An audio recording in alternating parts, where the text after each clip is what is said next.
waxaan idin leeyahay addoon alle inaad tahay qir shahaadateynka afkaabar ilaahay u adeec run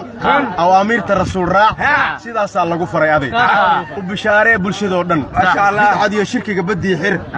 beeca alloo barakay dheh baryaha khamiis iyo isniin soon ilaahay baryadiis badi salaadaha rugnigiis sax wuduu'yada sifadiis sug rukuucyada ku sugnow in sujuudyada sanka dhuka dhig sunooyinka ha ka tegin wad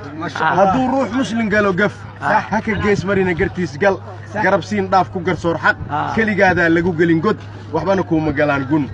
ku tarbiyey ubadka 7 jir kan tacliin diidka naftii tun tajwiidkii diinta tafsiir bar waxa tawfiiq aan lahayn tuf yaan la taagnaan tubtii xun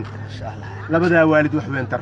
walaalii qaraabo wax qeyr far kan wax ku diido wanaag tus wehelkii gooye adlee wad